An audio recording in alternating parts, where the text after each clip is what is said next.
हमारे साथ खड़े साथी विमलेश जी हैं। विमलेश और बाबा। विमलेश का एक लड़का गांव से बाहर जाता है तो वहां पे कुछ दबंग लोग शराब पी रहे थे। प्रांशु नाम है उसका। लेकिन जब वो घर पे आके उसको गाली गलौज करते हैं, उसको धमकाते हैं, वो घर पे आके अपनी माँ को पूरी बात बताता है। विमलेश की पत्नी, विमलेश और बाबा की पत्नी को जब ये पता चलती है, चर्चा कर ही रहे थे, तभी वो दबंग इनके घर पे आके धावा बोल देते हैं और लात घूंसों से मारपीट करते हैं।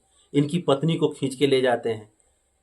मामला इतना बढ़ता है क्योंकि नशे के हालात में ये दबंगई करते हैं। इनके घर पे जब हमला होता है तो उनकी पत्नी पुलिस को सूचना करती है। 112 नंबर डायल किया जाता है। उसके बाद पुलिस आती है।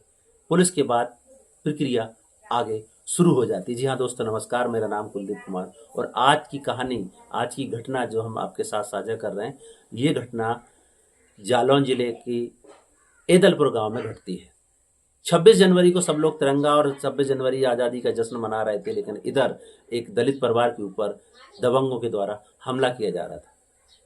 और उस हमले के बाद बड़ी मुश्किल से जब पुलिस आई, इनका मेडिकल हुआ, जांच हुआ, तब जाके एफआईआर दर्ज होती है। अभी हालत क्या है, घटना की सच्चाई क्या है, उसको जानेंगे और उनसे पूछेंगे इसमें हुआ क्या है। हमारे साथ विमलेश जी हैं, उनसे बात करेंगे। क्या नाम है आपका? हाँ विमलेश। विमलेश, क्या हुआ था?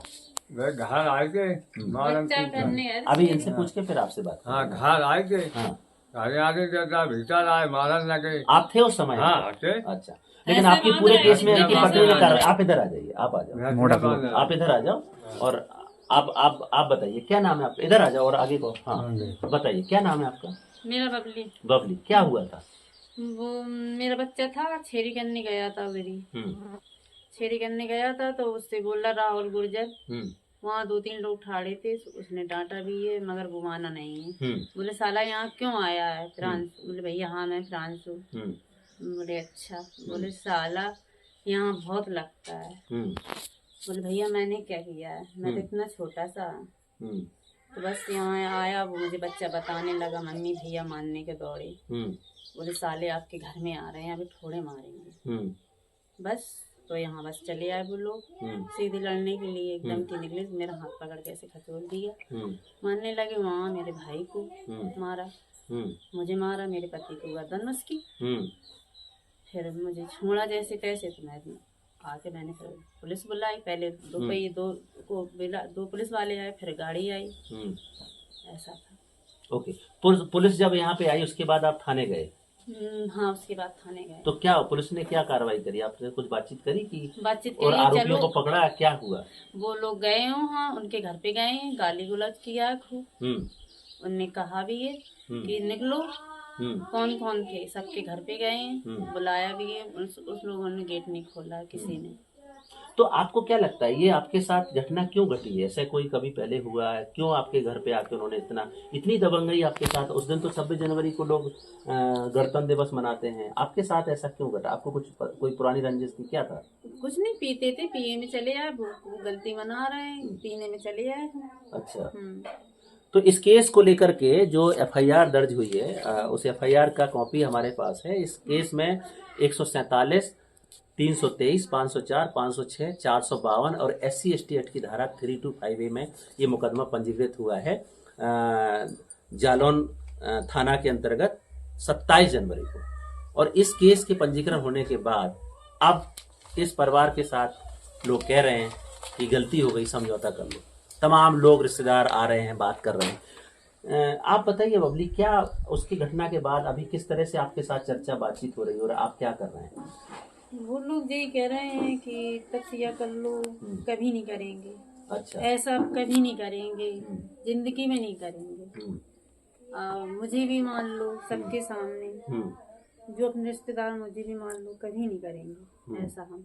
लेकिन उस दिन तो पूरे 4-5 लोगों ने घर में आके, क्योंकि 5 आरोपी मेरी गलती है, आपका गलती, क्योंकि एक महिला का हाथ पकड़ के लेके गए, आपको पीटा, चाकू की बात उसमें लिखी गई है कि चाकू मारा गया। तो क्या है ये चाकू की घटना, क्या है? हाँ मेरे भैया का मारा है दीदी। अच्छा, उनको चाकू मारा।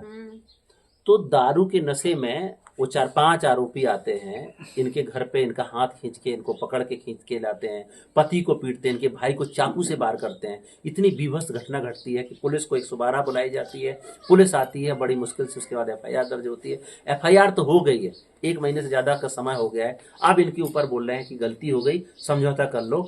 आप क्या चाहते हैं बबली? आप इधर आके तो बताइए, अभी आपकी स्थिति क्या है, क्या चाहते हैं, किस तरीके का मामला है? मैं इस तरह से सोच रही हूँ कि मेरा एक बच्चा है, कोई कुछ करना दे, दूरी तक को सोच रही हूँ, मुझे गांव में भी रहना है। तो मैं भी सोच रही हूँ, ये लोग गलती मना रहे हैं तो एक बार छोड़ दो इनको। तो आपके साथ अगर दोबारा से ऐसी घटना घटती है, ये जो बबली बता रही हैं वो बात बहुत समझने की जरूरत है, क्योंकि उनको एक बच्चा है, गांव में दलित परिवार है, धोबी समुदाय से आता है, बहुत सारी सिक्योरिटी और उस तरह सुरक्षा करने वाले कोई है नहीं, और जिनके साथ झगड़ा हुआ है वो बड़े दबंग ठाकुर किस्म के लोग हैं। कोई भी अप्रिय घटना इनके साथ घट सकती है। पीड़ित परिवार आज इसलिए डरा हुआ है कि कल के वो आकर के इनके ऊपर और धमकी देंगे, कुछ और घटना करते हैं तो कौन मदद करेगी, क्योंकि एक ही बच्चा, उसके सारे ही रहते हैं। हाँ, वो भी बोल रहे हैं कि किसी कौन कह देगा तो मैं भी गवाह बन जाऊंगा। अच्छा, पंचायत मित्र वो कह रहा मैं भी गवाह बन जाऊंगा, चाची किसी कोई कहेगा तो मैं तो ऐसा कुछ लिखित में दिया है उन्होंने आपको कि नहीं? देंगे हाँ? देंगे। हम्म। वो बोल रहे थे एक बार मुझे छोड़ दो, हमारी गलती सब लोगों की हो गई है, बहुत ज्यादा हो गई है, हम भी समझ रहे हैं, ऐसे बोल रहे थे। तो बिमलेश और बाबा और बबली के परिवार पे लगातार घर पे आके माफीनामा मांग रहे हैं, कह रहे हैं आप गलती हो गई, एक बार माफ कर दो, क्योंकि प्रॉपर SC/ST एक्ट के और तमाम IPC के 147, 452, 323, 504, 506 SC/ST की 325A में मुकदमा पंजीकृत हो चुका है। जांच चल रही है, CO इसकी जांच इन्वेस्टिगेशन कर रहे हैं। घटना सच है, उसको लेकर के तमाम स्टेटमेंट लिए जा चुके हैं, लेकिन एक दूसरा पहलू अभी सामने खड़ा हुआ है। इस परिवार के ऊपर प्रेशर बनाया जा रहा है कि समझौता कर लो। तमाम रिश्तेदार, तमाम गाँव के लोग आकर के कह रहे हैं कि आप कुछ भी करो, एक बार माफ कर दो, समझौता कर लो। सवाल ये है कि आज बबली समझौता कर भी लेती है, कल फिर से घटना घटती है या इसको झूठ साबित किया जाता है, तो इसकी मदद करने के लिए कौन आएगा? क्योंकि ये दलित परिवार वैसे भी डरा सहमा अपने गांव में अपनी आजीविका चलाने के लिए उन्हीं की कास्ट के आए हैं, उन्हीं के रिश्तेदार आए हैं। और रानू गुर्जर मेरे घर पे आया था कि तपसिया कर लो, उन्हीं के परिवार का था। और वीर सिंह गुर्जर वो भी आया था मेरे घर पे, तपसिया कर लो। तो मैंने जी कुछ नहीं बोला था उनसे पहले, तो मैं बहुत गुस्सा थी, मैंने कुछ बोला नहीं, ऐसा था जी।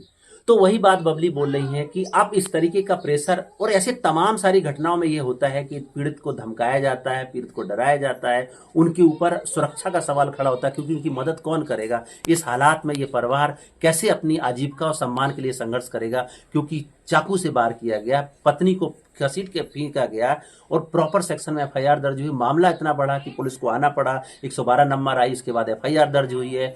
आरोपी अभी ऐसे ही घूम रहे हैं और इनके ऊपर उल्टा प्रेशर किया जा रहा है कि आप समझो। गाड़ी आई थी, 2 पुलिस वाले आए थे, फिर गाड़ी आई। तो पुलिस ने अपना काम कर रही है, CO जांच कर रहे हैं, लेकिन इस तरीके का आज हमने जब पीड़ित के साथ बातचीत किया, वो कह रहे हैं कि हमें लड़ना नहीं है, क्योंकि एक बच्चा है, हमें उसकी सुरक्षा करनी है, हमारी सुरक्षा कौन करेगा? और ऐसी तमाम सारी घटनाएं जो दलितों के साथ घटती हैं, पीड़ितों के साथ घटती हैं, और उनको किसी ने, लोग कहते हैं कि SC/ST केस में फर्जी लगाए जाते हैं। ये केस फर्जी नहीं है, केस सच्चाई है, लेकिन फर्जी लोग बना देते हैं, क्योंकि पीड़ित को इस तरह धमकाया जाता है कि उसकी सुरक्षा करने वाला कोई होता नहीं है, फिर वो मजबूरन में अपने आप को बैक कर लेता है। उसके सम्मान की लड़ाई कौन लड़ेगा? आज उसी घटना की सच्चाई जानने के लिए हमने पीड़ित परिवार के साथ बातचीत किया, और उसका वो दर्द, उनकी वो बात हमारे सामने आई है कि नहीं साहब, हमारे साथ घटना तो घटी है, लेकिन प्रेशर इतना है, अब हम आगे लड़ेंगे कैसे? सवाल ये है, अब इस पीड़ित परिवार को न्याय कैसे मिलेगा? या तो दबाव में समझौता होगा, अन्यथा की स्थिति में ये परिवार लड़ता है तो कल के इनके परिवार के ऊपर कोई हमला होगा, उसकी रक्षा करने की गारंटी कौन लेगा? ये तमाम सवाल हैं जो आज तमाम दलित पीड़ितों के सामने बने हुए हैं। फिलहाल हमारी टीम इस पीड़ित को जस्टिस दिलाने के लिए उनके साथ है, क्योंकि ऐसे कई सारे परिवारों के साथ घटनाएं होती हैं और फिर वो घटनाएं इस तरीके से दबाई जाती हैं, उनके ऊपर प्रेशर बनाया जाता है। आज इस घटना को लेकर के आप सबके साथ हमने घटना की सच्चाई को दिखाया। आप देखना है कि इसमें पीड़ित को न्याय मिलता है या फिर समझौता है, ये तो आने वाला वक्त बताएगा। फिलहाल आज की कहानी में इतना ही, कल फिर मिलेंगे, तब तक के लिए नमस्कार। जय भीम, जय संविधान।